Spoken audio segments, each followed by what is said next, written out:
Alright, AP World History nerds, today we're going to be talking about some land-based empires, which is essentially what your Chapter 3, Unit 3 is going to be about.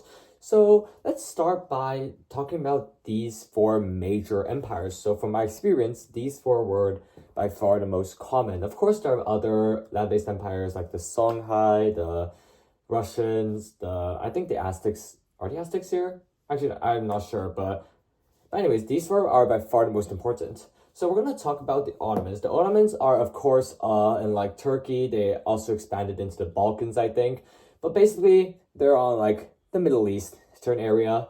So basically, the Ottomans, they were, of course, Islam, right? And one really important thing about them is that their use of Janissary soldiers.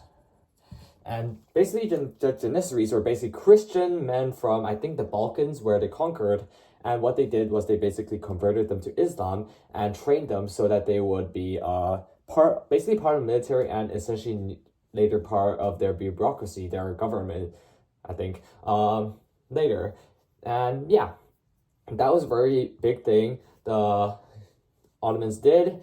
And before we continue, I do want to mention that all four of these all four of these are considered gunpowder empires, because you guys should know by now from the Silk Road and all those trades, gunpowder initially originated from China, and it was able to spread along Silk Roads, along these great trade routes that you guys learned about, into all these areas, and hence they were allowed, these big land-based empires with access to gunpowder were able to get much stronger militarily and able to conquer large amounts of territory because of cannons, advanced weaponry, all that good stuff.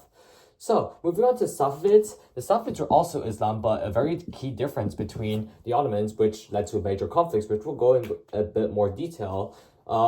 So the Safavids are significantly less important than the Ottomans on the AP test, so I wouldn't worry too much about them, but the most important thing about the Safavids and the Ottomans is their religious conflict. So the Ottomans are known as Sunni Islam, and the Safavids were Shia Islam.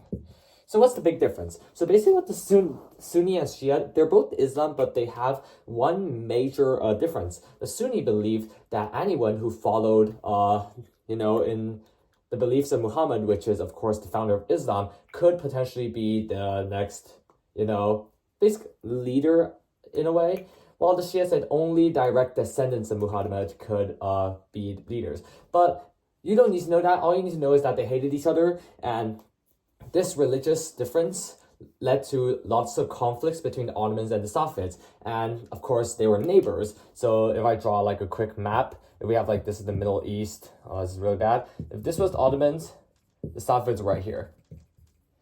So this, of course, is very rudimentary, a very poor map, but you get the idea. So all you need to know is that religious conflicts led to major conflicts and war between the Ottomans and Safavids. So now let's go on the Mughals. The Mughals were in India, and one thing you guys need to know about the Mughals is this guy called Akbar the Great. Akbar the Great. And what you need to know about India is that the majority of the Indian population, particularly to the south, is Hindu. So you'd expect the Mughals to be Hindu too, right? But no, they were Islam. But of course, the Hindu people who, the Mughals expanded southwards, they weren't really happy about following the Mughal Islamic beliefs. So what this Akbar guy did was he had a really strong religious tolerance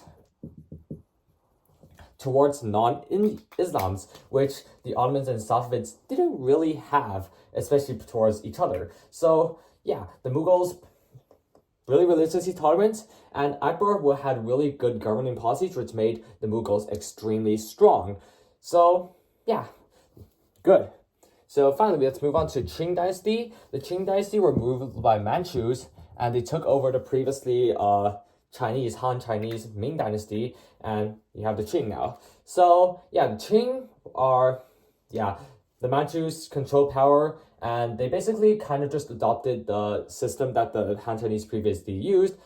They still use the civil service exam, all that good stuff that you should probably have known by now. So Yeah, here's basically just a very brief overview of all the major gunpowder empires. So now let's move on to how they were able to consolidate power. So, there were many ways of how empires consolidate power, but first of all, of course, the major one is, of course,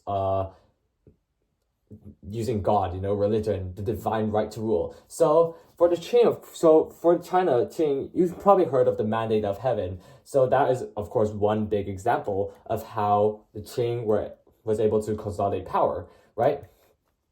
And also, and another way that these empires were able to consolidate their power was actually through architecture.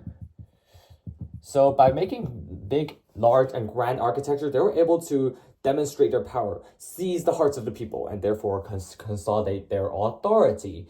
And yeah, because of that, for example, you can have I think the Palace of Versailles in France. Although not on here, that's a good example. You can also talk about the Taj Mahal in the Mughal Empire.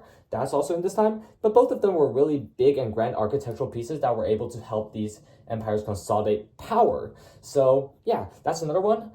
And what else? What else is there to mention? We talk about religion. Oh, speaking of religion, there's one small development in this time that I do feel like deserves a mention, and that is the Protestant Reformation. So